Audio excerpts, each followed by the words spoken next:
De Servicio Sofía. Los trabajos de Hércules. Por el maestro tibetano Dhval Khul.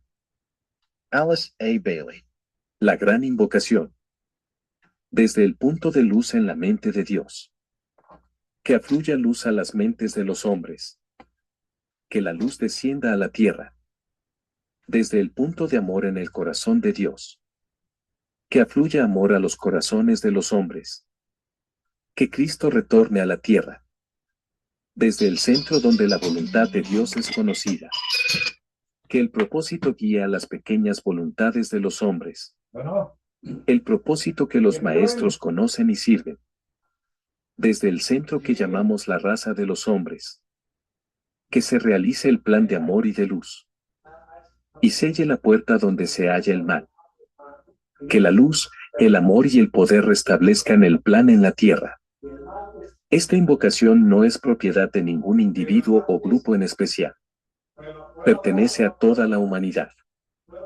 Empleándola o estimulando a otros para que la reciten, no se favorece a ningún grupo ni organización determinada. La belleza y la fuerza de esta invocación reside en su sencillez y en que expresa ciertas verdades esenciales que todos los hombres aceptan innata y normalmente. La verdad de la existencia de una inteligencia básica a la que vagamente damos el nombre de Dios. La verdad de que detrás de las apariencias externas el amor es el poder motivador del universo. La verdad de que vino a la tierra una gran individualidad llamada el Cristo por los cristianos, que encarnó ese amor para que pudiéramos comprenderlo. La verdad de que el amor y la inteligencia son consecuencia de la voluntad de Dios, y finalmente de que el plan divino solo puede desarrollarse a través de la humanidad misma. Alice A. Bailey. Todas las actividades de la Unidad de Servicio Sofía son sin fines de lucro. Su objetivo es difundir la lectura a través de videograbaciones. Conaculta. Dirección General Jurídica. No. De oficio de GJ/diagonal 1232/05. CRA 070/2005. 2 de junio de 2005. Como con todo lo de Libra, las interpretaciones y comprensión de las constelaciones son difíciles, pero estimulantes de la reflexión. Si los datos parecen escasos y vagos, es tal vez nuevamente representativo del interludio del Libriano, al que uno de los maestros de sabiduría ha llamado el maestro de la tierra de nadie. Así solo podemos reflexionar, recordando cómo el lobo aparece como el animal que amamantaba a Rómulo y Remo, y fue el feroz animal al que San Francisco de Asís amansó por el amor que sentía por él, y el sentimiento de unidad con él. Unos detalles sobresalientes de la disertación de A.B. En Libra tenemos al hombre que no habla, simbólico del intervalo de silencio en la vida de Jesús. Entre los 12 y los 30 años no tenemos noticias de él. Esos fueron años de silencio, ya que los pasaba entre los esenios en Egipto o en el taller de carpintero en el cual, ese gran hijo de Dios, equilibraba el espíritu y la materia y se preparaba para su ministerio como un hijo del hombre que era también un hijo de Dios, demostrablemente. La gran revelación, a mi parecer, no es que nosotros seamos espíritus, sino que todo es Dios, es manifestación, todo es energía de diferentes categorías. Cristo fue la perfecta expresión de la divinidad en la forma. Él equilibraba perfectamente el espíritu y la materia. Ese es el trabajo que todos nosotros tenemos que hacer. Los 2 centauros buenos que Hércules mató son conocidos como Quirón, pensamiento bueno, y Folo, fuerza física. Esta prueba fue para mostrar el control de la naturaleza emocional, astral o del deseo, en cualquier forma que ella pueda tomar. Tú no puedes controlar o guiar la naturaleza del deseo por medio de la fuerza física o solo por el pensamiento, pueden tener éxito por un tiempo y después vuelve a surgir nuevamente en ti. La única solución es apresar al jabalí del deseo en las altas montañas.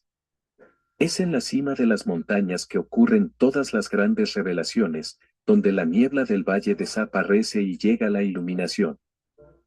Libra es un signo de aire y está en la cruz cardinal que gobernará al próximo sistema solar, y en este sistema gobierna el sendero de la iniciación, que es hollado por la flor de la raza. Otra vez el misterio cubre con un velo para que nosotros encontremos al signo difícil de comprender. Pero los principios fundamentales del signo son claros y sencillos, hablan derecho al corazón y sin oscuridad. Para el hombre medio, con no desarrollado conocimiento espiritual, la palabra acude una y otra vez a través de los eones, y el verbo dijo, que se haga la elección. La respuesta eventualmente vuelve como un resultado del proceso evolutivo y desde el alma. Yo elijo el camino que conduce entre las dos grandes líneas de fuerza. Astrología esotérica, página 175. Trabajo 8. Destruyendo la hidra de Lerna.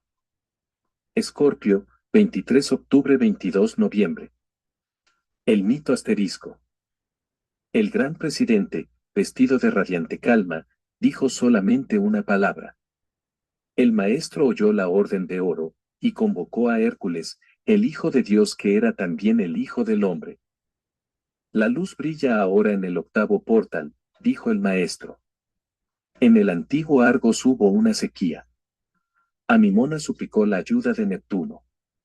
Este le ordenó que golpeara una roca, y cuando ella lo hizo, brotaron 3 corrientes cristalinas, pero prontamente una hidra hizo allí su morada. Junto al río Amimona está el infesto pantano de Lerna. Dentro de esta fétida ciénaga yace la monstruosa hidra, una calamidad en la comarca. Esta criatura tiene 9 cabezas, y una de ellas es inmortal. Prepárate a combatir con esta repugnante bestia.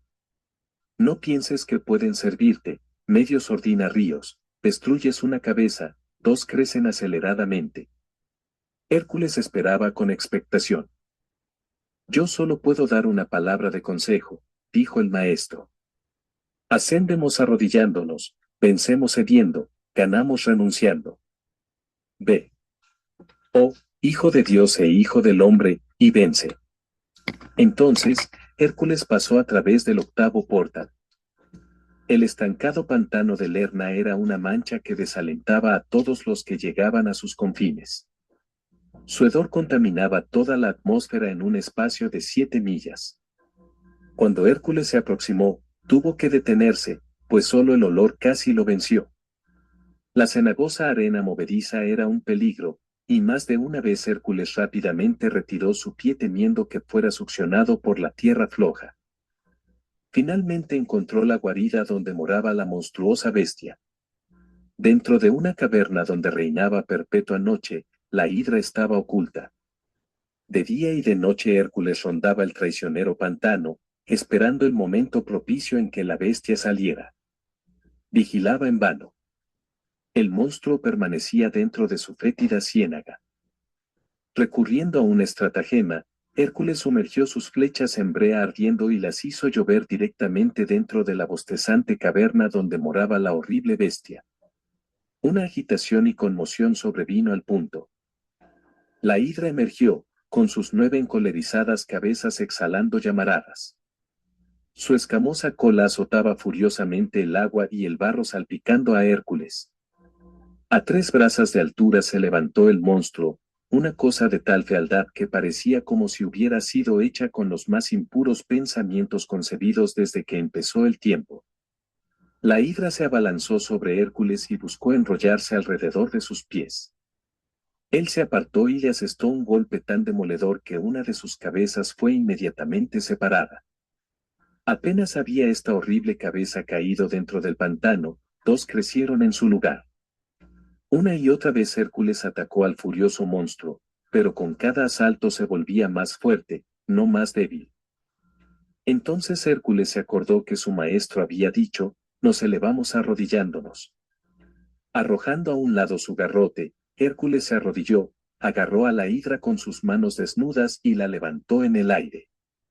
Suspendida en medio del aire, su fuerza disminuyó.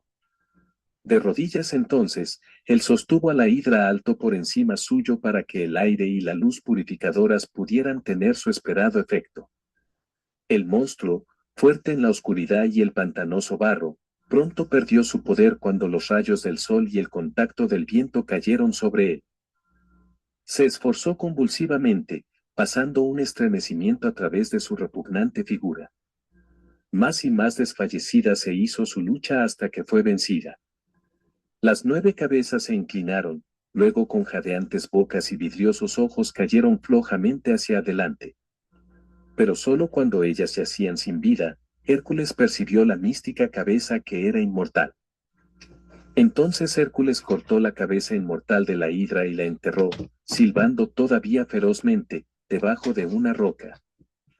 Retornando, Hércules se paró delante de su maestro. La victoria ha sido lograda, dijo el maestro. La luz que brilla en el octavo portal está ahora mezclada con tu propia luz. Francis Marchand. Introducción. De nuevo encontramos variaciones en las versiones del mito y no tenemos el relato del mito hecho por el tibetano para guiarnos.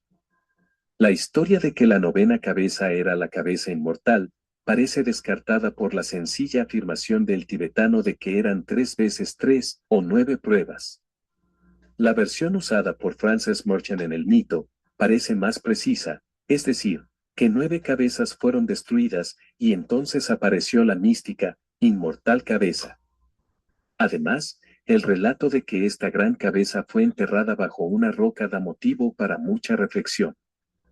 Tal vez el uso de la frase escondida bajo la roca de la voluntad es revelador. Todas las versiones dicen que fue pues enterrada. En algunos relatos se dice que Hércules quemó completamente las cabezas y que el fuego divino sería ciertamente necesario para esta destrucción. De cualquier modo, es imposible negar la poderosa descripción del mundo del discípulo en esta prueba suprema, sumergiéndose hasta las rodillas en la humanidad y levantando al monstruo, todos los males acumulados, errores, fracasos de su largo pasado, en el aire del espíritu, donde por su verdadera naturaleza, la hidra no podía vivir, y así se consumió y murió. El uso del fuego, en el esfuerzo preliminar, contiene no obstante este símbolo en la descripción.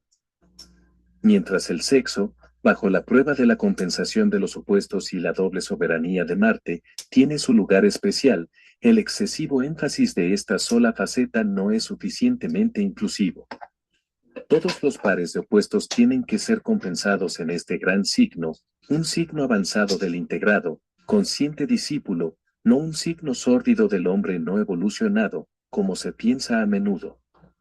De nuevo se debe leer cuidadosamente y distinguir entre gente en la rueda ordinaria y discípulos en la rueda revertida.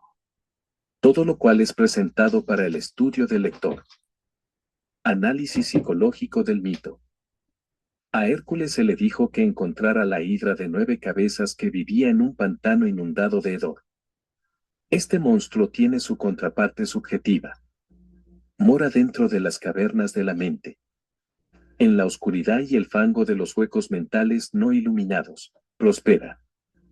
Profundamente alojada dentro de las regiones subterráneas del subconsciente, ya quieta o explotando en tumultuoso frenesí, la bestia establece su residencia permanente. Su existencia no se descubre fácilmente.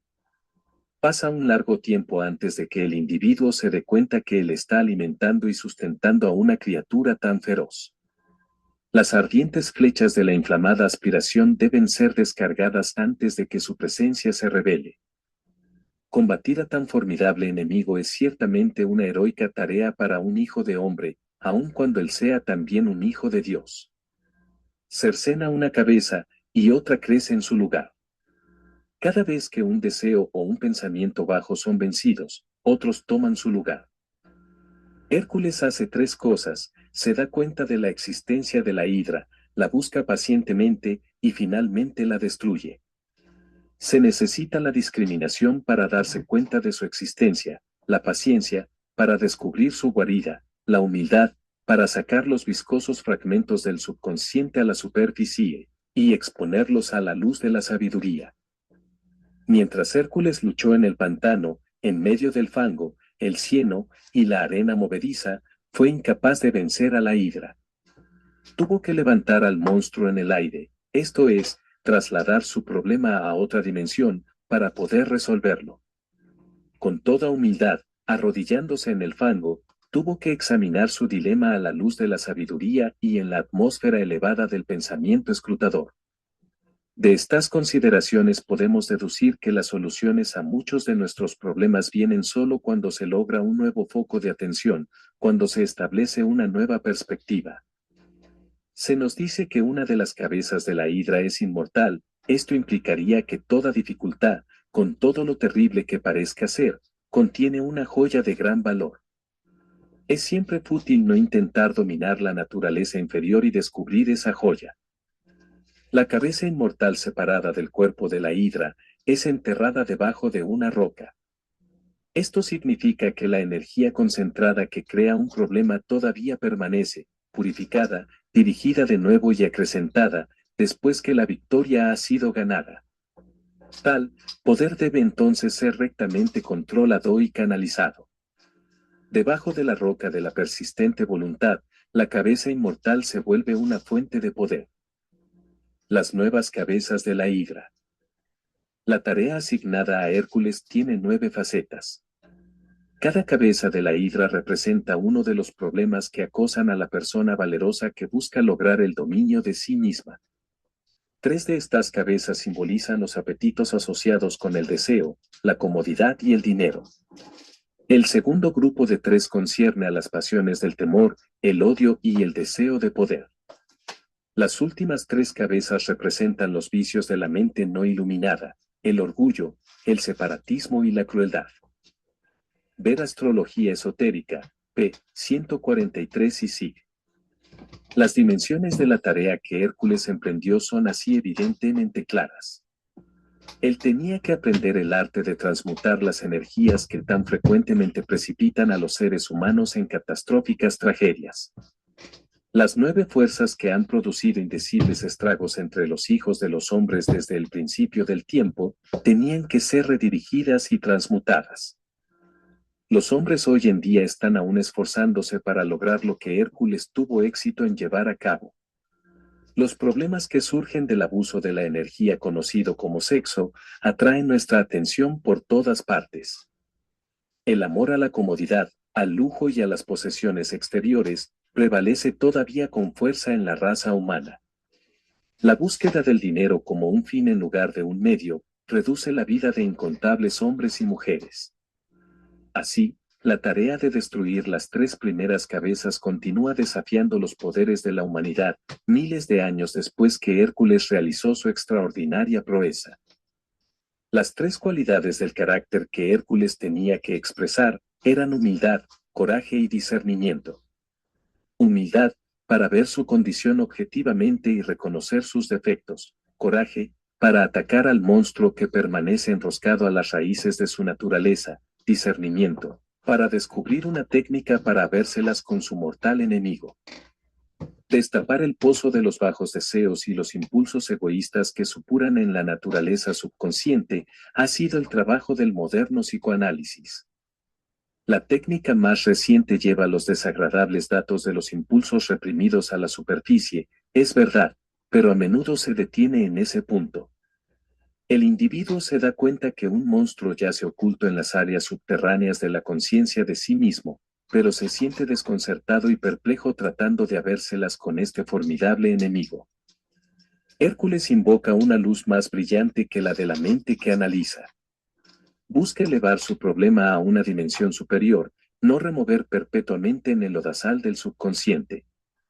Esforzándose para ver su dilema a la luz de esa sabiduría que llamamos el alma, él lo confronta desde un nuevo ángulo de visión. Haciéndolo así, rompe el apretón de la hidra y eventualmente somete a la bestia. Luchando con la hidra, moderna versión.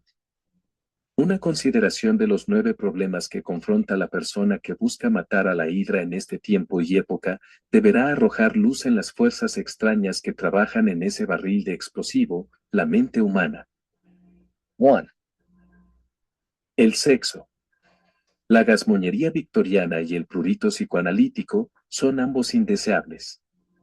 El sexo es una energía. Puede ser inhibido, desenfrenadamente ejercitado o sublimado. La represión o la inhibición no son verdaderamente soluciones. La promiscuidad hace la vida vulgar y hace de un hombre el esclavo de una pasión dominadora. La sublimación implica el uso de la energía del sexo en esfuerzo creador. La transmutación de las energías humanas abre un campo de especulación y experimento. En la ciencia física, la energía del movimiento puede ser transformada en electricidad y la del calor en movimiento. ¿Hasta qué punto, entonces, pueden las energías humanas ser reorientadas? En primer lugar, la energía de la materia, representada por el alimento, es obviamente usada para producir la del movimiento. ¿Puede la energía impulsora de las emociones ser análogamente reencausada en la actividad del pensamiento? ¿Puede la energía de las pasiones agitadas encontrar expresión como aspiración? ¿Pueden las tendencias y las compulsiones de la naturaleza humana ser transmutadas en forma tal que se vuelven poderes benéficos? ¿Puede la energía que produce el pensamiento ser utilizada como el poder de síntesis que resulta en un sentimiento de identificación con todas las cosas vivientes?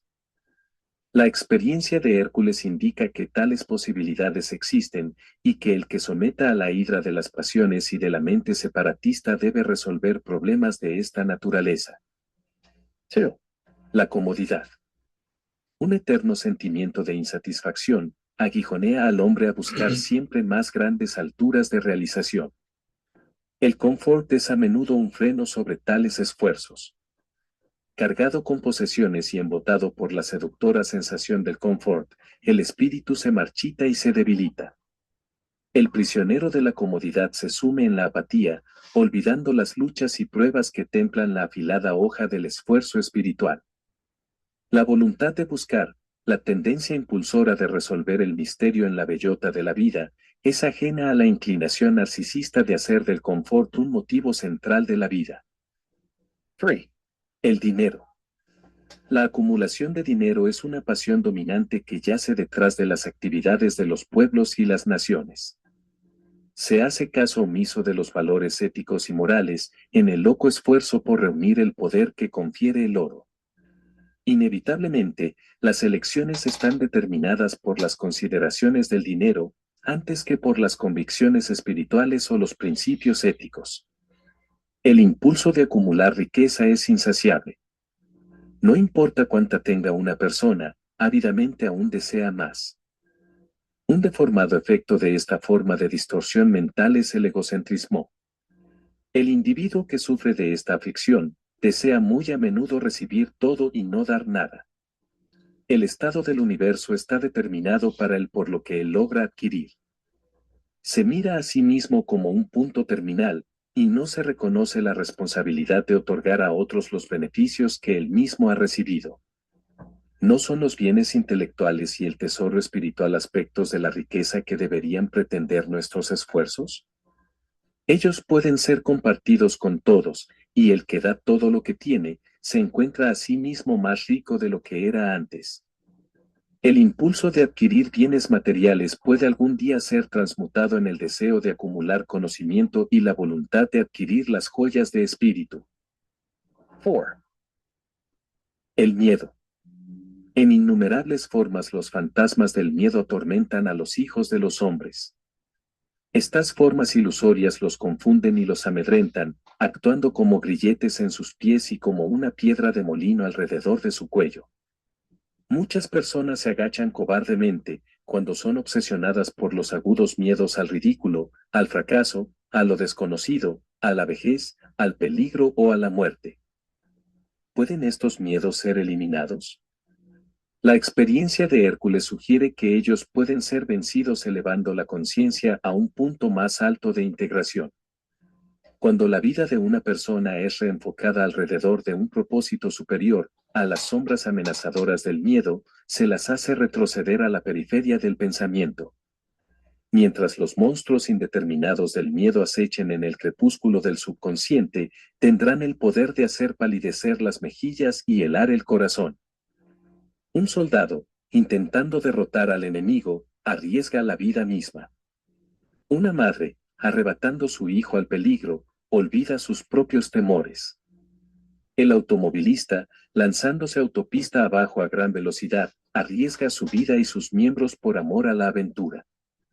Estas personas han enfocado su atención por encima del punto donde se encuentra el miedo. El individuo espiritualmente orientado ha centrado su pensamiento a un nivel demasiado purificado para que el miedo llegue hasta allí. 5.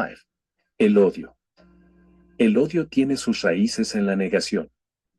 Es lo opuesto al deseo de la unión. Elevado a una dimensión superior, el odio se transmuta en el repudio de todo lo que es irreal.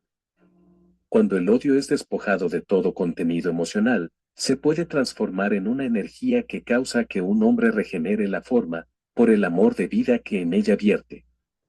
Sobre el arco inferior, es con toda seguridad destructivo; sobre el superior, cuando es completamente purificado, se le puede ver como el lado positivo del amor.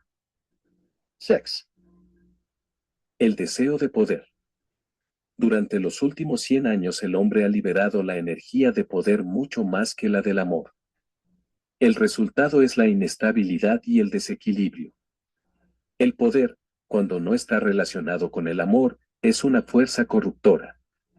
Muchas tragedias en las relaciones humanas resultan del incontrolado deseo de dominar la verdad de los otros, de dictar y regular su conducta. El que sustituye los principios éticos por consideraciones de poder, engendra perpetua lucha. Los altos ideales que han servido como faros a través de los siglos, la hermandad, la cooperación, el idealismo, brillan oscuramente mientras el poder es el factor determinante en la sociedad. Cuando es transmutada, sin embargo, la voluntad de poder se convierte en la voluntad de realizar y la voluntad de sacrificio. La rigurosa, egocéntrica voluntad se transforma en un agente dispensador de dones benéficos. Entonces, realmente, el poder sirve al amor y el amor glorifica al poder. 7. El orgullo.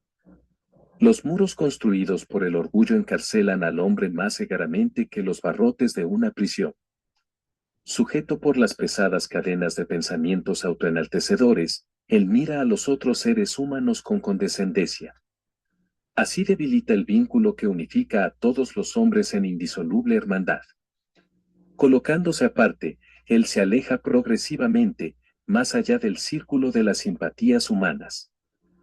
Hércules cae de rodillas mientras lucha con la hidra, simbolizando con esta postura el espíritu de humildad que se debe lograr. La exaltación de las inclinaciones personales debe ser reemplazada por la expresión de las tendencias al autosacrificio.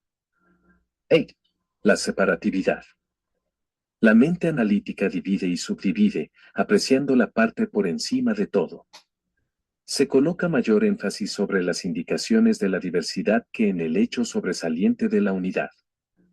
Tal pensamiento fragmentado se opone al impulso hacia la síntesis.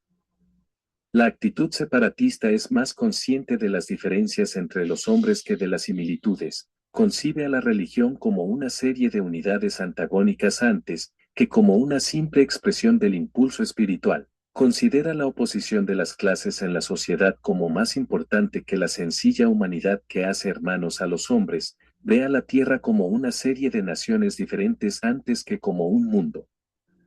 Hércules tenía que ver a la hidra como un monstruo, no como una bestia con 9 cabezas diferentes.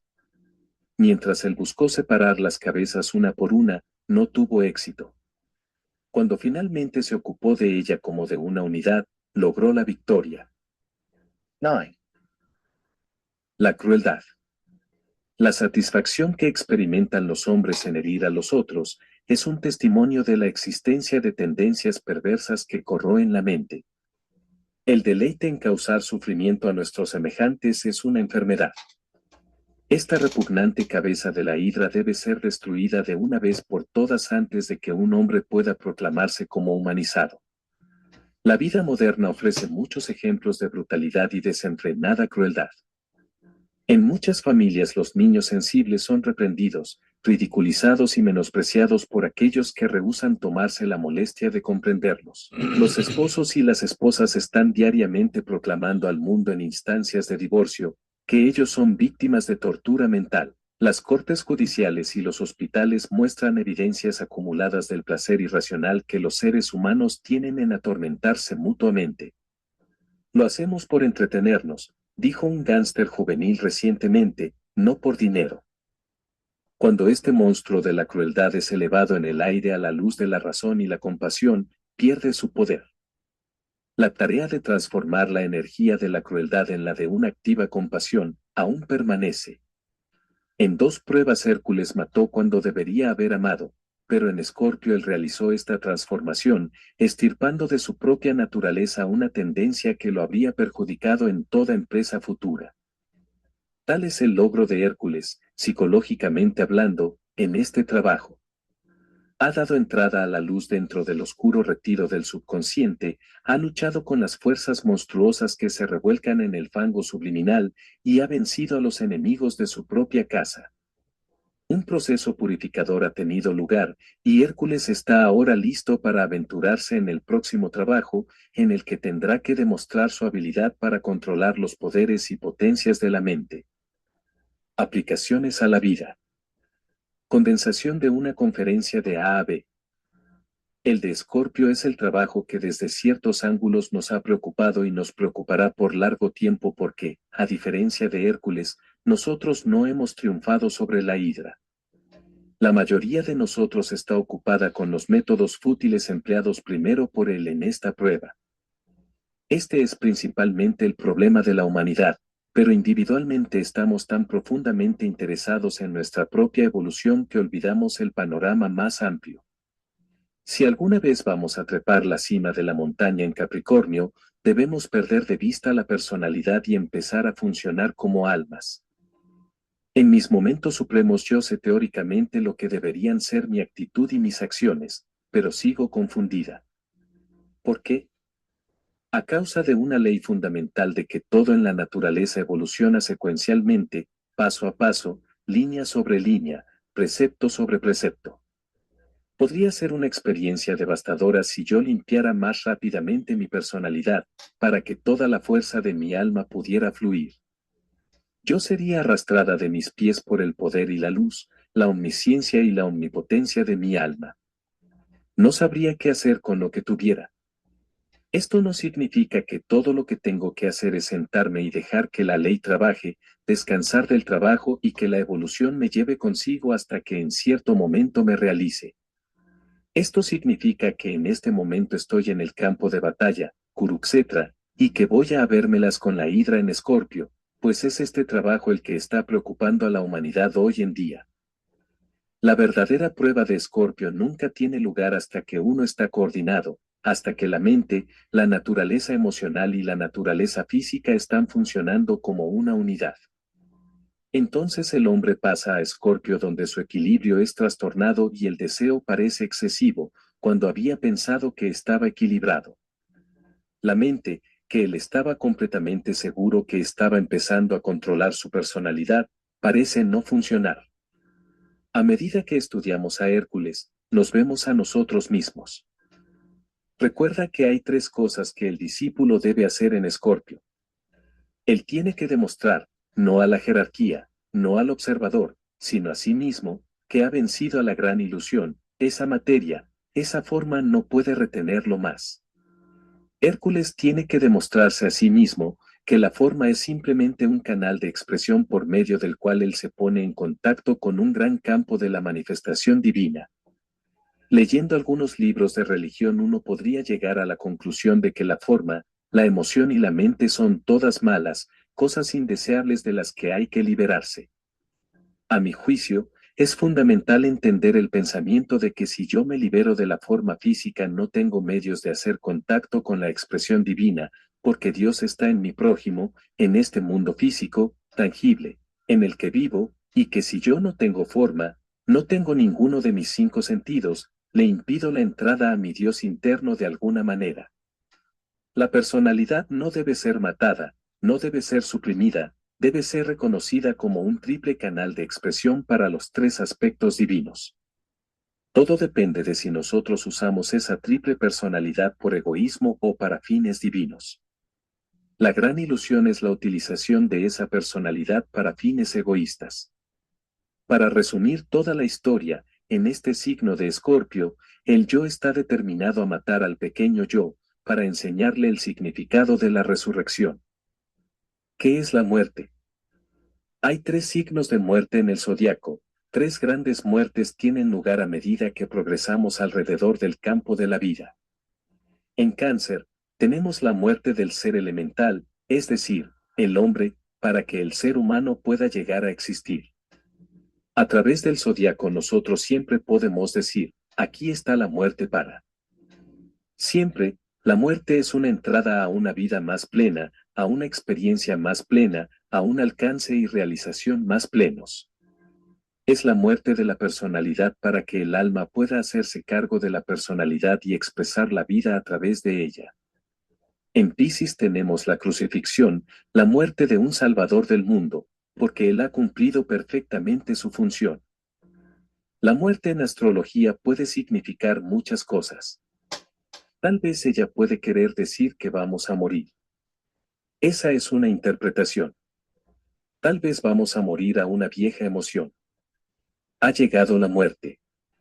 Algunas ideas cristalizadas, sostenidas durante mucho tiempo, algunos dogmas que han gobernado nuestras actividades hasta ahora, han llegado simplemente a un fin, y nosotros nos preguntamos cómo pudimos haber pensado de la manera en que lo hicimos. Esa línea de pensamiento ha muerto.